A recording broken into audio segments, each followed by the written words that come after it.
लातूर विशेष उपमा फ्राय आणि चटणी करण्यासाठी लागणारं साहित्य: अर्धा कप शेंगदाणे, 1 हिरवी मिरची, 1 ते 2 आल्याचे तुकडे, चवीनुसार मीठ, पाणी. शेंगदाणे पाण्यात भिजवून त्याची सालं काढायची. आता मिक्सर मध्ये शेंगदाणे, हिरवी मिरची, आलं आणि मीठ घालून हे मिश्रण आधी कोरडं वाटायचं, नंतर पाणी घालून परत वाटायचं. झाली आपली उपमा फ्राय साठीची चटणी तयार. उपमा फ्राय करण्यासाठी लागणारं साहित्य: 1 बारीक चिरलेला कांदा, 1 चमचा संडे मसाला, 1 चमचा लाल तिखट, तयार उपमा, बारीक चिरलेली कोथिंबीर, पाणी, तेल. कांदा सोनेरी रंगावर परतायचा. आता त्यात 1 चमचा संडे मसाला, 1 चमचा लाल तिखट आणि चवीप्रमाणे मीठ घालून हे सगळं एकत्र करायचं. आणि आता या मिश्रणात तयार उपमा घालायचा आणि त्यावर आवडीप्रमाणे कोथिंबीर घालायची. आता थोडा उपमा बाजूला काढायचा आणि त्यात पाणी घालायचं आणि अशा पद्धतीने पसरून त्याची खरड तयार करायची आणि डोस्यासारखी बाजूला काढायची. झाला आपला लातूरचा प्रसिद्ध उपमा फ्राय तयार. मी लातूरला जेव्हा गेले होते ना, तेव्हा ब्रेकफास्ट मध्ये हे खाल्लं होतं आणि इतकं सुंदर लागतं चवीला. त्यासोबत एक चटणी येते, त्याची चव भन्नाट लागते. तर आपण पहिले ती चटणी बनवूयात आणि मग उपमा फ्राय बनवूयात. सो चटणी बनवण्यासाठी थोडीशी मेहनत घ्यावी लागते. तर मी काय केलं, शेंगदाणे पाण्यामध्ये भिजवून घेतले. शेंगदाणे पाण्यात भिजवून झाले की त्याची टरफलं काढून घ्यायची.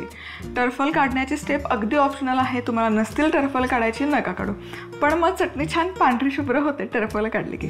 सो मी इथे ही कच्च्या शेंगदाण्याची टरफलं काढून घेतलेली आहेत. आता हे भिजवलेले आणि टरफल काढलेले शेंगदाणे घालूयात मिक्सरच्या भांड्यामध्ये.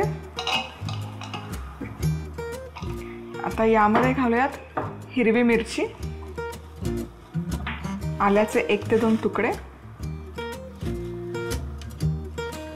आणि मीठ. तर झाकण लावूयात आणि पाणी न घालता आधी याची पेस्ट करूयात.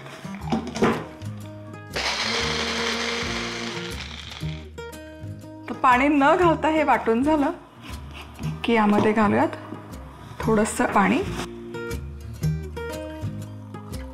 सरसरीत असते ही चटणी, अजिबात दाटसर नसते, त्यामुळे थोडे शेंगदाणे घेतले तरी भरपूर प्रमाणात चटणी बनून तयार होते. तर झाकण लावूया आणि ही चटणी छान ब्लेंड झालेली आहे. आता ही काढूयात एका डिशमध्ये. सुंदर लागते ही चटणी चवीला आणि दिसतेही भन्नाट. आता उपमा फ्राय बनवायला सुरुवात करूयात. इथे चमचाभर तेल गरम केलेलं आहे तव्यामध्ये. यामध्ये घालूयात कांदा बारीक चिरलेला आणि कांदा छान परतून घेऊयात. खूप असा काळसर करायची गरज नाही आहे. हलकासा सोनेरी रंग यायला सुरुवात झाली की आता यामध्ये घालूयात मसाले. संडे मसाला वापरते, कुठलाही काळा मसाला तुम्ही इथे वापरू शकता. इवन कांदा लसूण मसाला घातला तरी चालेल. सो हा मसाला 1 चमचाभर आणि त्याचसोबत यामध्ये जाईल लाल तिखट. चवीपुरतं मीठ घालायचं यामध्ये. हे मिक्स करूयात. तर हा झाला आपला कांद्याचा बेसिक मसाला तयार. आता यामध्ये काय घालायचं, इथे मी घेतलेला आहे तयार उपमा.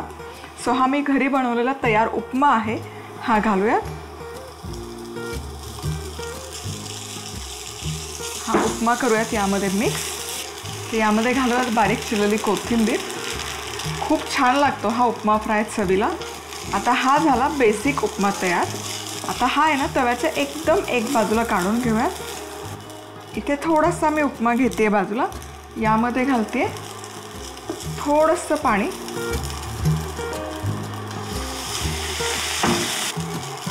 तव्यामध्ये घालूयात एका बाजूला तेल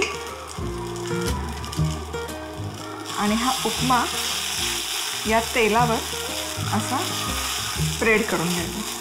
हा उपमा हलकासा पातळ करून घेतला की स्प्रेड करून घ्यायचा. बेसिकली आपल्याला याची खरड करून घ्यायची. आणि हे बघा, हे छान असं एकसारखं चमच्याने मी स्प्रेड करून घेतलेलं आहे आणि हे आता छान क्रिस्पी होईपर्यंत शिजवायचं. असा हा छान एक लेअर आला पाहिजे.